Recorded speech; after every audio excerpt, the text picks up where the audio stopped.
So we have a very pleasant surprise, and guess what? De-dollarization is accelerating once again. India is now leading the charge, and they are essentially giving the world a playbook. This is how to reduce dependence on the dollar. They are striking deep at the heart of the petrodollar, breaking the link between oil and the reserve currency. In our lead story today from Reuters, India makes their first crude oil payment to the UAE in Indian rupees. Both countries are settling bilateral trade in their local currency, and they are extending this to the oil markets. India's top refiner making payment in rupees for the purchase of 1 million barrels of oil from the Middle Eastern nation. And now all you defenders of the petrodollar, you might be thinking, hey, 1 million barrels is nothing. With crude prices at around $80 a barrel, this trade is only around $80 million or so. But this is a full tanker's worth of crude in the physical oil markets, guys. This is a big deal, and it's settling an incredible precedent for the world to follow. India is telling the world that the US dollar can be bypassed. You don't need any reserve currency to conduct global trade. This is what we need to focus on, because if India is moving away from the dollar, other countries will follow suit really soon. Remember that the BRICS summit is coming soon next week, guys. It's less than 7 days away, and something big is brewing in the works. According to South Africa, the summit is going to discuss two topics that will literally shift the world order. They are going to discuss the accelerated use of local currencies, which is exactly what India has done with the UAE. And I find it a little hilarious that they explicitly said de-dollarization isn't on the agenda, but that is exactly what local currency trade is doing, right? At this point, I think the BRICS, they are trolling the West with misdirection and allowing them to hallucinate. But it gets better. The big catalyst for bilateral trade will be the expansion of the bloc, which is also on the summit's agenda. So we can prepare for big fireworks when the group meets next week. We could see expansion happening with Saudi Arabia throwing their hat in the ring by joining BRICS, and that will open up the true floodgates of de-dollarization. Let's go through the India UAE deal because it's truly fascinating, and I believe China is going to replicate this with the Gulf states as well. And whether it's India or China buying oil in rupees or yuan, it is an overall win for BRICS and a setback for the reserve currency. Now, this deal happened back in July when India signed an agreement with the UAE to settle trade in their local currency, and the reason they gave was to cut transaction costs by eliminating dollar conversions. But I believe the true reason is to reduce their dependence on the US dollar. Over the past 5 years, India's rupee has been dropping against the dollar, which is making their imports of energy more expensive. Just take a look at the big drop from March 2022. Once the Federal Reserve started hiking rates, the Indian rupee literally took a nosedive down. So if you're Modi, you have to ask yourself hard questions. What if the Federal Reserve keeps hiking rates? What if the petrodollar lasts forever? And the only reasonable answer that you have is bilateral trade in rupees. And here's the interesting question. How far can India push this rupee trade with the UAE?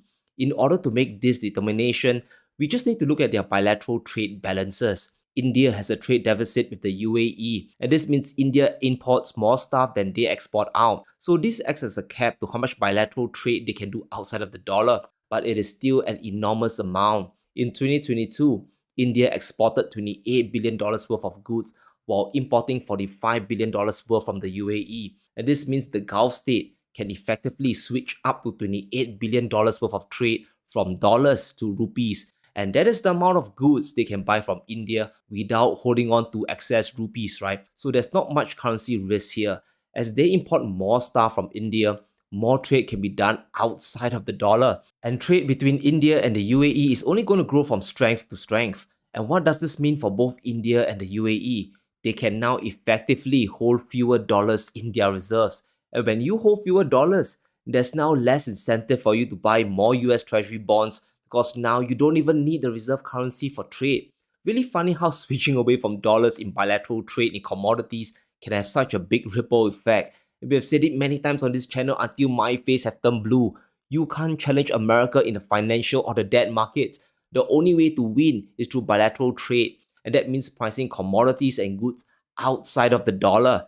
Now take India's playbook and then extend it out to the rest of the BRICS. Now you see what I'm talking about. They have set a precedent, guys. The UAE, which is an OPEC country, has de-dollarized their trade for the currency of a BRICS member.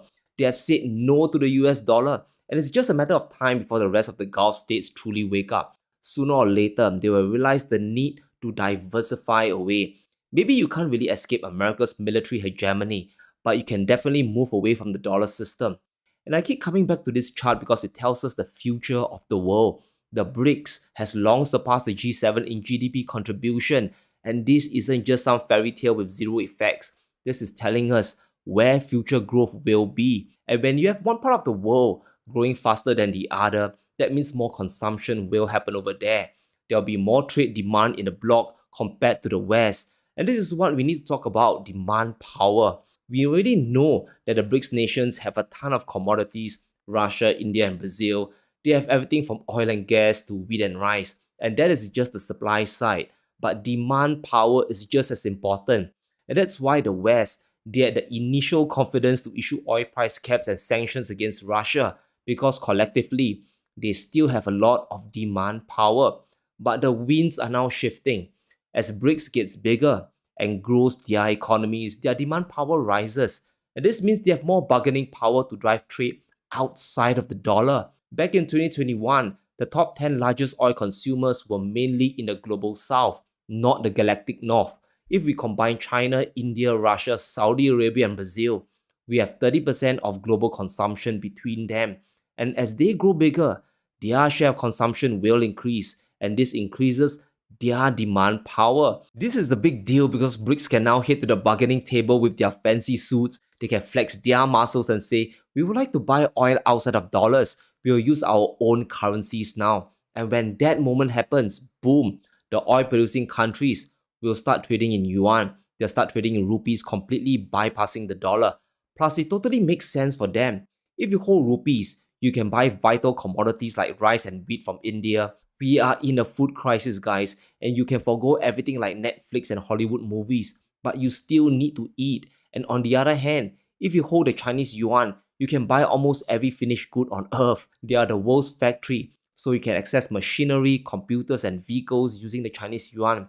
And this huge demand power sets up the ultimate incentive for countries, especially the OPEC nations, to join the BRICS bloc. And if they do, it will be a complete de-dollarization nightmare. Now, do you understand why America is trying their best to keep Saudi Arabia away from BRICS? The UAE trading in rupees is bad enough. Just imagine if MBS one day wakes up and pushes the de-dollarization button. It's a really shiny button with the words oil for yuan. And that's why we suddenly have this Saudi-Israel normalization deal that could involve protecting the petrodollar system. I mean, out of nowhere, this peace agreement suddenly happened right after China brokered a deal between the kingdom and Iran. It is not a coincidence. Now, I don't think the Saudis will bite and defend the dollar. I don't think the kingdom is just going to sit around and watch the UAE overtake them in global trade either. Because when you trade outside of the dollar, you open up more trading opportunities with that particular country, right? And I believe whether Saudi Arabia joins BRICS or not, they will start pricing their oil and commodities in the Chinese yuan. Remember that Saudi Aramco, their national oil company, has pledged 50 years of energy security for China. Then we have Beijing also increasing their crude imports from MBS by 40%. This is despite a slowdown in the global economy. And we mustn't forget that China is Saudi Arabia's biggest customer, and it isn't just oil. China is the kingdom's biggest trading partner. It's really shocking to see the trade gap between the US and China, especially when it comes to Saudi Arabia. China's trade with MBS is almost $90 billion strong, while America comes in at around $30 billion. That's triple the amount compared to the United States.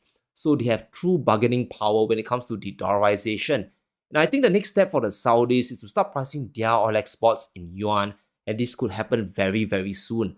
Remember the refinery deal between Aramco and China? If we dig through the details, we can tell why this will happen. This is a $3.6 billion deal where Saudi Arabia will supply China with almost 500,000 barrels of oil a day. The plant will also produce 4.2 million tons of ethylene per year. So think about this. Oil is coming to China and the end products are being processed in China and will be sold to the Chinese market. The pricing will obviously be in yuan. And when that happens, it will be a true wake-up call to the world that it's possible to break away. Then we'll see an incredible domino effect where the rest of OPEC countries start bilateral trade in local currencies. And what India has done is to start a chain reaction. Remember the Oppenheimer movie? The rupee trade with the UAE is like a single neutron bombarding an atom of uranium, which unleashes even more neutrons. Commodities and bilateral trade is the weak spot of the petrodollar system.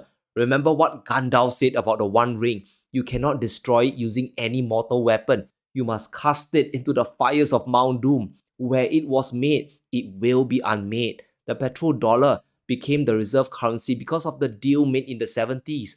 So what we are seeing today is one big gigantic Lord of the Rings journey. The global south is slowly ferrying the dollar towards Mount Doom, and it might be MBS that will cast it in. By trading commodities in local currencies, the world is effectively reducing the practical need for dollars. And it is this need that is supporting everything else, right? Especially the US debt markets, which we'll need to talk about for a bit. Now, there are two charts that we need to look at. The first is the US national debt. Since the debt ceiling was suspended in June, in just a few months, the Treasury borrowed at least $1.2 trillion more. They are borrowing money to conduct deficit spending as usual, but here lies the big problem. They aren't borrowing at 0 to 1% interest rates anymore. The yields on the bonds are now well over 4% across the board. Doesn't matter if it's short term or long term. And because of this insanity, interest payments are about to hit $1 trillion a year. It is a parabolic move up that we can't ignore. So if more countries start bilateral trade in local currencies, that will mean demand for treasury bonds will drop. But because the US still borrows a ton of money, that means demand is still high. And in order for Janet Yellen to sell her bonds, she will need to jack up yields in order to attract buyers. But this, however, increases the interest payments and pushes America closer towards a default. So you can see how dangerous this chain of events can be. There will come a tipping point where countries start funneling back all these dollars to the United States for real assets. You could be buying gold, you could be buying real estate or even American stocks. And when that happens, the true inflation demon will be unleashed. And that's why this move by India is really a big deal. We know they aren't big fans of China, but it doesn't really matter when it comes to the dollar. The end goal is still the same across the global south. We need to have more trading options outside of the greenback. There's always that lingering fear of sanctions and the Federal Reserve playing with interest rates. You have no control over your economy if it's too exposed to the dollar system. For example, Russia's ruble is now weakening against the dollar. It is now 100 rubles to the dollar, but they are insulated against the worst effects because they have bilateral trade with China for imports. However, the Russian central bank still needed to hike interest rates by 350 basis points to 12%. So there are still some effects because of a stronger dollar. Not all countries can just hike their interest rates up by 3.5% in a day, especially if they are highly leveraged economies. It will just crash their economy. So the easiest way is to slowly reduce the dependence on dollars through bilateral trade. And we're going to see more local currency trade across the world. And I believe the next shoe to drop will be a shocking move by the Saudis. But let me know what you think in the comments below. Will OPEC start trading outside of the dollar? And which countries are the next to de-dollarize? Let me know in the comments below. Stay safe. Be sure to smash the like button and subscribe as we navigate through these crazy times.